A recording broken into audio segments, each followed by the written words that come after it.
Bob, I think everyone worries a little bit more about the rain when the weekend is upon us. Yeah, it's always a big deal, obviously, and we are going to see a little bit more sunshine too, and not as much rain, it looks like. And timing of the rain is going to change a little bit too. We're going to see some late morning, early afternoon. We know the drill when the wind pattern shifts a little bit, and that's what's going to happen over the weekend. Well, Casey Key webcam is back online, showing a beautiful beach day today, although this afternoon, late afternoon, clouds coming in, debris clouds left over from the earlier storms that have blown up along the sea breeze front, which did finally get inland today. So we did see a little bit more inland penetration of the sea breeze front, which we haven't seen most of this week.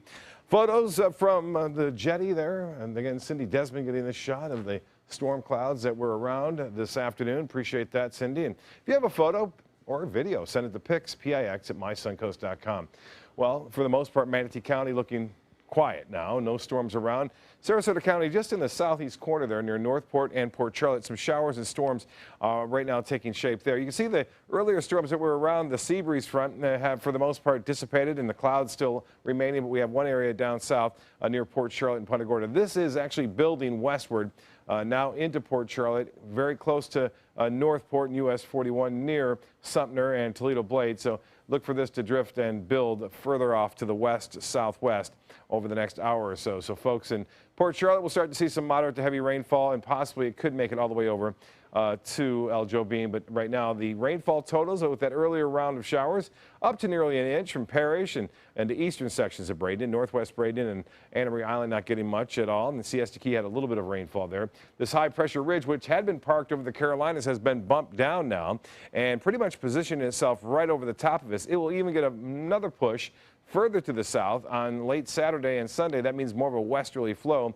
anticipated for us as this other cold front works its way down into the southeast and changes our pattern around a little bit for early next week. 85 degrees now, some clouds still hanging around from the storms that were around earlier, the humidity at 69%, the pressure 29.98 inches, and we are expecting that high pressure, though, to continue to build in throughout the weekend.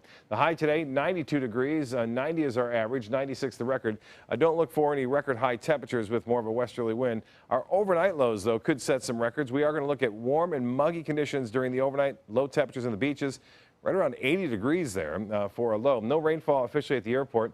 And as far as the satellite and radar imagery goes, you can see that little frontal boundary stretching from the Carolinas all the way over to Dallas tonight, and then a stronger cold front moving through the central United States into Kansas. Well, Fiona is going to head off into the open waters of the Atlantic. That's what it looks like right now. And this is the next system. It has a 50% chance of developing right behind it. This is Fiona now. It's moving off to the west-northwest at 10, anticipated to stay as a tropical storm and then continue to move off and then eventually get downgraded to a low-pressure area on in through Monday and Tuesday. Now, the other area to the east and south of it is a little bit more concerning. As a result of the forecast models, it shows it more on a westerly course. It has a 50% chance of developing, so it looks like this one's going to get into the Caribbean into a midweek next week. And there's a lot of dry air around right now, which is inhibiting Fiona. However, this dry air may eventually erode and get out of there in time for possibly Gaston. That's the next named storm that we are waiting for, and I'm pretty certain that that one will develop there in the Atlantic. For us, fewer storms, and the ones that do develop will be mainly inland in the afternoon, pushing off toward the east as a result of that west to southwesterly wind flow. For boaters, both days look good. I mentioned a few isolated showers in the late morning, early afternoon. Other than that, seas running 2 feet or less, and as far as the tides go, upcoming a low tide at 9:13 and another low tide at 8:45 tomorrow. Tonight, a few evening storms, especially into Charlotte County, otherwise partly cloudy. And then tomorrow, late morning, early afternoon shower or two possible as that breeze starts to work its way inland. A high of 90 degrees in the extended forecast. Pretty good weekend, really a 20% chance on Sunday and Monday. And we'll start to get back to more normal afternoon and evening storms, but that won't happen until Wednesday. Back to you.